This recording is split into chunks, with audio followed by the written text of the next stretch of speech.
आगे हम लोग देखते हैं कौन, तो पाटलिपुत्र वैभवम। अगला पाठ का नाम क्या है रे?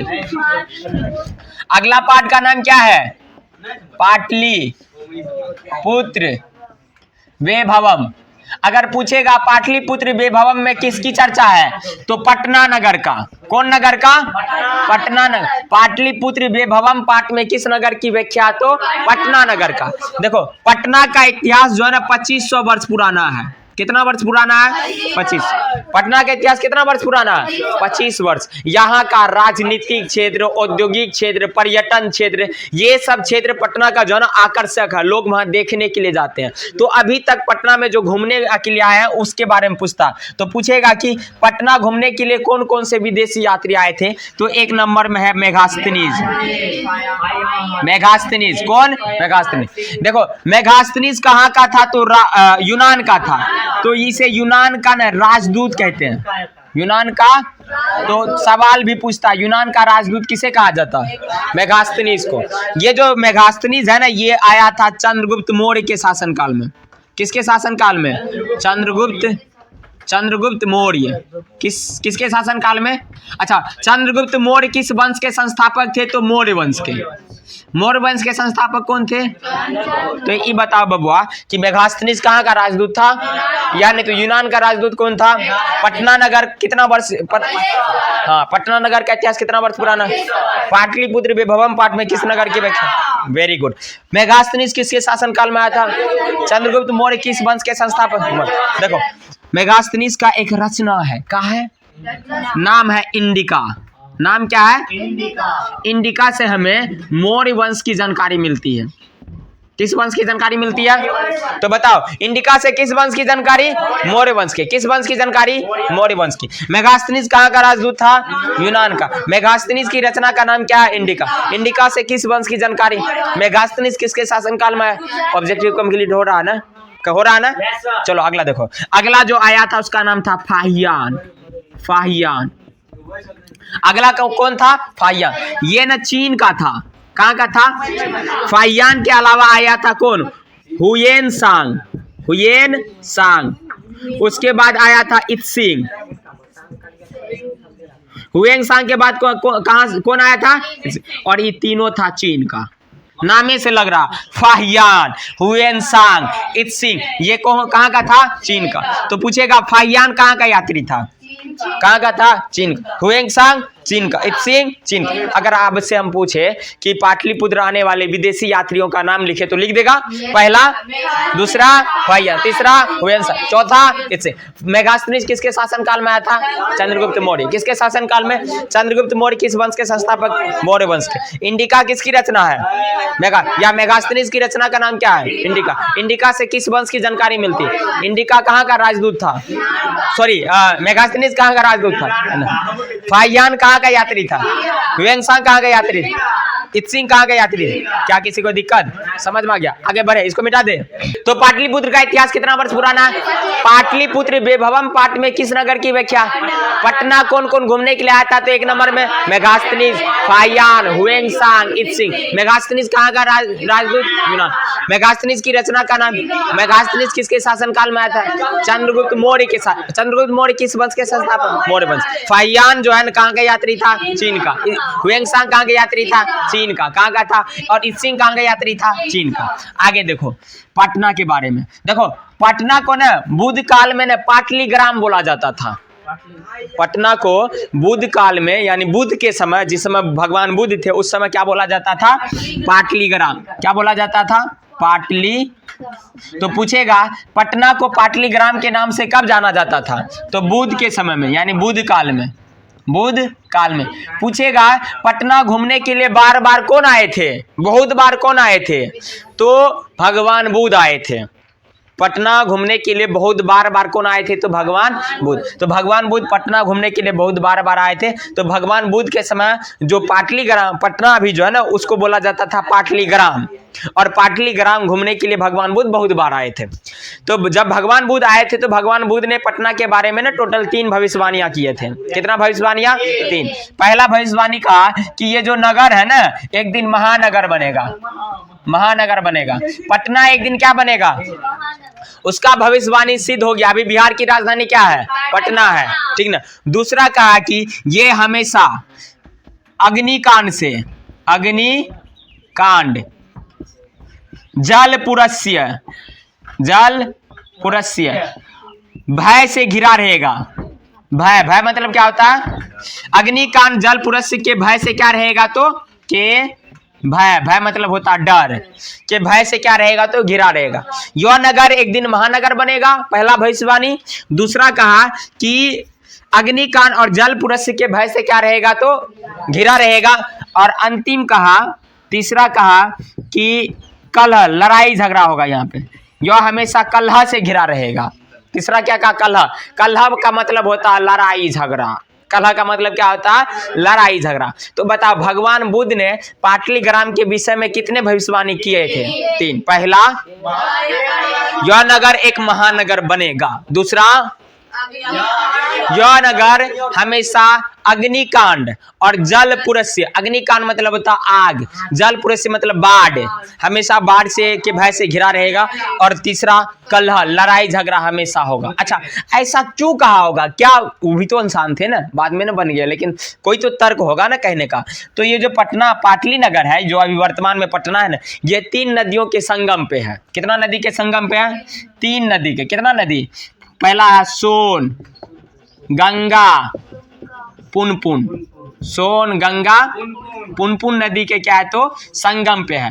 जब कोई भी नगर या कोई भी देश या कोई भी प्रदेश या कोई भी राज्य किसी नदी के किनारे या समुद्र के किनारे रहता है, तो वहां पे ना व्यापार का मार्ग जो होता है ना, बहुत ही सुलभ होता है और बहुत सस्ता भी होता है। क्या होता है, दुनिया का ना सबसे सस्ता अगर कोई साधन है तो वह जल मार्ग। क्या है, जल मार्ग। चूंकि ये नदी के किनारे बसा था, 3 नदियों के किनारे, तो यहाँ तो व्यापार बहुत आसानी से होता होगा और बहुत सस्ता भी होगा। और जो जहाँ पे व्यापार अच्छा से हो और नदी के किनारे, जैसे कि मालदीव ले लो, ठीक ना, मालदीव तुम ले सकता है और इंडोनेशिया तुम ले सकता है। ये सब देश जो है ना समुद्र के चारों ओर है, द्वीप है, वहां से लोग आते जाते हैं अपना हवाई जहाज लेकर, तो जिसके कारण उसको ना बहुत ज्यादा मात्रा में क्या मिलता है। जैसे कि एक देश है सिंगापुर, सिंगापुर जो है ना, ये केवल वहां से ना हवाई जहाज गुजरता है, तो वहां एक पत्तन बंदरगाह बना दिया है। जैसे एयरपोर्ट होता है, बस स्टेशन होता है, उसी प्रकार बंदरगाह पत्तन है, ठीक ना।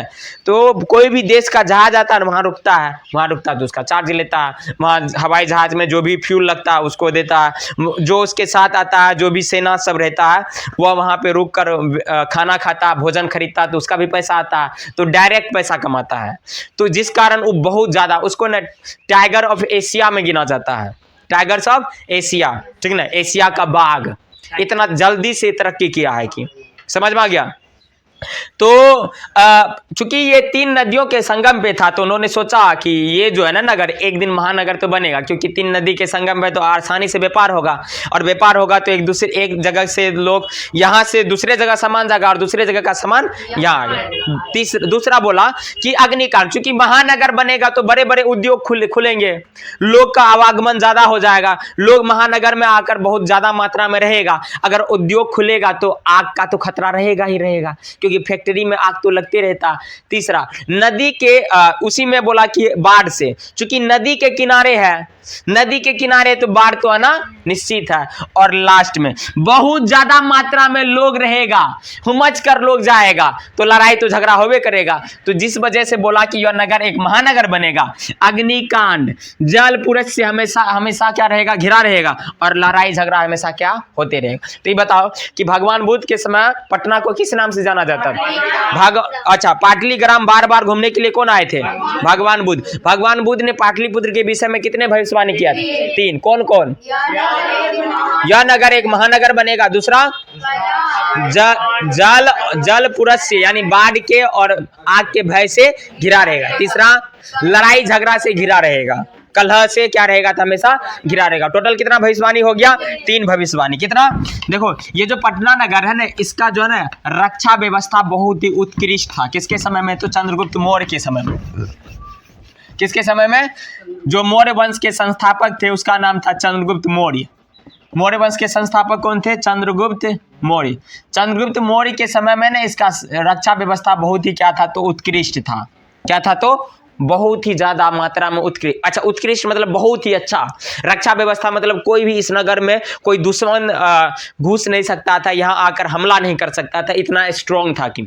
तो पूछेगा कि किसके शासन काल में, किसके शासन काल में इसका रक्षा व्यवस्था बहुत ही क्या था तो उत्कृष्ट था। किसके शासन काल में? चंद्रगुप्त मौर्य के समय में। और अशोक के समय में इस नगर का बहुत ज्यादा विस्तार हुआ था। किसके समय में? अच्छा, चंद्रगुप्त मौर्य का बेटा था बिंदुसार और बिंदुसार का बेटा था अशोक। वही अशोक जिन्होंने अपने 99 भाई को मारकर एक कुआं में डाल दिया था, और वो कुआं अभी पटना में, और उसका नाम है आगम कुआं। क्या है? आगम। उसको अभी चारों तरफ से घेर दिए हैं, लाल रंग से पेंट कर दिए हैं। लाल मतलब उसकी गहराई का पता अभी तक नहीं लगा है, तो आगे हम लोग पढ़ेंगे। खैर, हम न तो जाएंगे बिंदुसार पे, नहीं जाएंगे चंद्रगुप्त मौर्य पे, और नहीं जाएंगे अशोक पे। हम रहेंगे किसे तो पाटलिपुत्र वैभवम पाठ पे। तो बस इसी पे फोकस करना। तो केवल आपसे पूछेगा मौर्य वंश के संस्थापक किसके शासन काल में पटना नगर की रक्षा व्यवस्था बहुत ही उत्कृष्ट थी? किसके शासन काल में पटना का बहुत ज्यादा विस्तार हुआ था? अशोक के। और अशोक को कहा गया था प्रियदर्शी। अशोक को क्या कहा गया था? तो पूछेगा किस शासक को प्रियदर्शी का उपाधि मिला था? प्रियदर्शी मतलब जो लोगों का बहुत ज्यादा प्रिय हो। क्या हो तो? प्रिय हो। उसे क्या कहा गया? और अशोक ने अपने कितने भाई को मारा था? नीना। कहाँ डाला था? कुआं में। और वह कुआं किस नाम से प्रसिद्ध है? और वो कुआं भी कहाँ है? पटना में। कहाँ है? पटना। तो जब भी तुम लोग पटना घूमने के लिए जाओ तो आगम कुआं का दर्शन करके आना, ठीक ना। वहाँ आगम कुआं में खोपड़ी मिलेगा 99 भाई का। किसका? अशोक का। नहीं मिलेगा, बहुत पहले का बात है। चलो आगे बढ़े, ठीक। देखो, एक रचना है जिसका नाम है कुटनीम काव्य। कुटनीम काव्य। कुटनीम काव्य के जो रचयिता है ना, उसका नाम है क्यों? कौन? तो दामोदर गुप्त। दामोदर गुप्त। तो तुमसे पूछेगा कुटनीम काव्य के रचयिता कौन है? दामोदर गुप्त। कौन है? दामोदर गुप्त ने पटना को बोला है, वो अपने श्लोक में कहे हैं। कौन से? तो कुटनीम काव्य के श्लोक में कहे हैं कि ये जो धरती है ना पाटलिपुत्र, ये धरती का तिलक है। धरती का क्या? तिलक। तिलक मतलब टिक्का। कोई भी इंसान को देखेगा, कोई तिलक लगाकर चलेगा तो उस इंसान को देखेगा तो पहला नजर किस पे चलता है? पड़ता है। जैसे मान लो कि कोई लड़की टिकली लगाती है, समझती है ना, बिंदिया। बिंदिया तो उस लड़की की जो है ना सबसे बड़ी खूबसूरती जो है ना, जो उसकी खूबसूरती पर 4 चांद लगा देती है, वो कौन होता है? बिंदी। क्या होता है? बिंदी। अगर कोई लड़का भगचोनर एकदम बड़का टिक्का ले ले तो सबसे ज्यादा ध्यान किस पे जाता? सबसे पहला ध्यान। तो उसी प्रकार कहा कि इस धरती का तिलक है पाटलिपुत्र। धरती का तिलक कौन है? यानी कहने का मतलब इस धरती को सबसे पहले देखा जाए तो नजर कहाँ जाएगा? और कहा है कि ये न सरस्वती का कुल घर है। सरस्वती का कुल यानी पूजा घर है, यानी सरस्वती माता का पूजा, क्योंकि नालंदा विश्वविद्यालय यहीं आसपास में थे, नालंदा में। समझ में आ गया? तो बताओ, सरस्वती का कुल घर किसे कहा गया? पटना को। धरती का तिलक किसे कहा गया? और इसकी तुलना परिभूत पुरंदरम स्थानम से किया गया। अच्छा, इसका मतलब क्या हुआ? इसका मतलब हुआ इंद्रलोक के स्थान के समान है अपना पाटलिपुत्र। किसके? इंद्रलोक यानी देवलोक के समान है अपना कौन? पाटलिपुत्र। इतना ज्यादा व्याख्या किया गया, समझ में आ गया? तो बता, धरती का तिलक कौन है? धरती का तिलक कौन है? पटना। धरती का तिलक पटना। सरस्वती का कुल घर परिभूत पुरंदरम स्थानम किसे कहा गया? इसकी ये व्याख्या कहाँ किया गया? तो कुटनीम काव्य में। और ये कुटनीम काव्य के रचयिता कौन है? दामन। इसके अलावा और एक और रचना है जिसका नाम है काव्य मीमांसा। काव्य मीमांसा। काव्य मीमांसा। इसका जो रचनाकार है राजशेखर है। इसका रचनाकार कौन है? राजशेखर। काव्य मीमांसा में राजशेखर जी कहते हैं कि यहाँ पे वर्षों वर्षों तक पाणिनि, पिंगल, पतंजलि, वररुचि जैसे महान पुरुष यहाँ रहकर विद्या ग्रहण किए हैं, और यहीं से पूरे दुनिया में अपना ख्याति प्राप्त किए हैं। कहाँ पे? पटना में रहकर पाणिनि, पतंजलि, वररुचि, व्यांगी जैसे महान पुरुष यहाँ रहे हैं, विद्या ग्रहण किए हैं, और यहीं से पूरे दुनिया में क्या प्राप्त किया है? तो ख्याति प्राप्त किया है। ऐसा कौन कहा है? तो राजशेखर। किसमें कहा है? तो काव्य मीमांसा। किसमें कहा है? काव्य मीमांसा में। कोई दिक्कत नहीं ना? समझ में आ गया? इसके अलावा और एक रचना है मुद्रा राक्षस। तो मुद्रा राक्षस के रचयिता है विशाखा दत्त।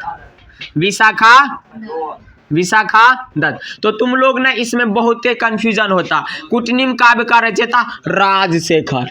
देखो जाता दामोदर गुप्त टुकुर टुकुर हम मतलब की कर लो छी रे बच्चा हट तो कुछ नहीं कर ला जला। तो कुटनीम काव्य के रचयिता कौन है? दामोदर गुप्त। काव्य मीमांसा के रचयिता राजशेखर। अब मुद्रा राक्षस के रचयिता विशाखा दत्त। विशाखा दत्त। विशाखा दत्त के रचना का नाम क्या है? मुद्रा। राजशेखर किसकी रचना? काव्य मीमांसा। दामोदर गुप्त किसकी रचना? क्या? कुटनीम। कुटनीम काव्य में कहा है कि यह धरती का तिलक है, सरस्वती का कुल घर है और परिभूत पुरंदरम स्थानम यानी इंद्रलोक के स्थान के समान है। कौन? पटना। जबकि राजशेखर का मीमांसा में कहा कि यहाँ वर्षों वर्षों तक पाणिनि, पतंजलि, वररुचि, व्यांगी जैसे महान पुरुष रहा है और पूरे दुनिया में अपना ख्याति प्राप्त किए हैं। अच्छा, तो मुद्रा राक्षस में क्या कहा? तो मुद्रा राक्षस से जानकारी मिलता है कि पटना में ना एक समय पुष्पों का बहुत ज्यादा उत्पादन होता था और इसका नाम है कुसुमपुर। पटना मुद्रा राक्षस और कुछ प्राचीन ग्रंथों पुराणों में पता चलता है कि पटना का ना दूसरा नाम है कुसुमपुर या पुष्पपुर। कुसुमपुर या पुष्पपुर, इसी का नाम क्या है? तो कुसुमपुर या पुष्पपुर। तो पूछेगा पटना का दूसरा नाम क्या प्राप्त होता है? कुसुमपुर या पुष्प। या मुद्रा राक्षस से पटना का दूसरा नाम क्या प्राप्त होता है? कुसुमपुर या पुष्प। कुसुम मतलब होता फूल, पुष्प मतलब भी क्या होता? फूल। तो बहुत विद्वानों ने अनुमान लगाया कि अगर इसका नाम कुसुमपुर और पुष्पपुर था तो इससे यह ज्ञात होता है कि इस नगर में ना बहुत पहले बहुत मात्रा में पुष्पों का क्या होता होगा? उत्पादन होता होगा। पुष्पों का क्या होता होगा? पुष्पों का उत्पादन होता होगा। पुष्पों का उत्पादन। पुष्पों का क्या होता होगा? उत्पादन। पुष्पों का उत्पादन। तो कहा कि यही पुष्पों से ना क्या होता था? तो पुतलिका बनता था। पुतलिका मतलब पुतला, क्या बनता था? पुतलिका। तो ये पुष्प से ना पुतलिका का रचना होता था। तो वही पुतलिका शब्द से बना है क्या? पाटलिपुत्र। पाटल पुष्पों की बनी पुतलिका से ही बना है क्या? तो पाटलिपुत्र। क्या बना है? पाटलिपुत्र। यानी वही पाटली ग्राम धीरे धीरे किस में परिवर्तित हो गया? पाट। लेकिन बीच में इसी का नाम था कुसुमपुर और पुष्प। और इससे ज्ञात होता है कि इस पटना नगर में बहुत ज्यादा मात्रा में किसका उत्पादन होता था? तो पुष्प का। क्या कोई दिक्कत? समझ में आ गया? तो बताओ पाटल पुष्पों की बनी पुतलिका से कौन सा नाम निकला है? पाटलिपुत्र। और यही पाटलिपुत्र मध्यकाल में पटना के नाम से प्रसिद्ध हो गया। किस नाम से प्रसिद्ध हो गया? पटना के नाम से। और इस अगर पूछेगा कि पाटलिपुत्र शब्द कहाँ से निकला है तो पाटल पुष्पों की बनी पुतलिका से। पाटल पुष्पों की बनी पुतलिका से कौन सा शब्द निकला है? पाटलिपुत्र। कौन सा शब्द निकला है? पाटलिपुत्र। क्या कोई दिक्कत? पाटल पुष्पों की बनी पुतलिका से क्या बना है? पाटलिपुत्र। वही पाटलिपुत्र मध्यकाल में किस नाम से प्रसिद्ध हुआ? पटना। और पटना शब्द माना जाता है कि पत्तन शब्द से निकला है। कौन सा शब्द? पत्तन। पत्तन मतलब होता बंदरगाह। बंदरगाह। बंदरगाह इसको बोलते हैं डॉकयार्ड। ठीक ना? बंदरगाह का मतलब होता है जैसे एयरपोर्ट होता है, बस स्टेशन होता है, टैक्सी स्टैंड होता है, उसी प्रकार पत्तन होता है जहाँ पे हवाई जहाज आकर क्या करते हैं? रुकते हैं। ठीक ना? तो ये हो गया आपका पत्तन। तो पूछेगा पटना शब्द कहाँ से निकला है? तो पत्तन शब्द से। कहाँ से निकला? पत्तन। और पटना के नाम से कब प्रसिद्ध हुआ था? तो मध्यकाल में। किस काल में? पटना में ना एक देवी है, उसका नाम है पटन देवी। कौन देवी?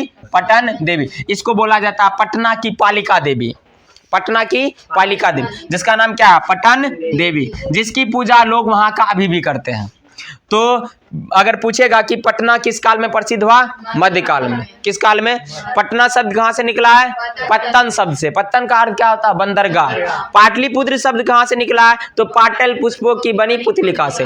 पाटलिपुत्र का दूसरा नाम क्या प्राप्त होता है? कुसुमपुर और पुष्पपुर। मध्य का भगवान बुद्ध के समय किस नाम से जाना जाता है? पाटलिका। भगवान बुद्ध ने कितनी भविष्यवाणी किया थे? 3। काव्य मीमांसा किसकी रचना है? राजशेखर की। कुटनीम काव्य किसकी रचना है? दामोदर गुप्त की। किसकी रचना है?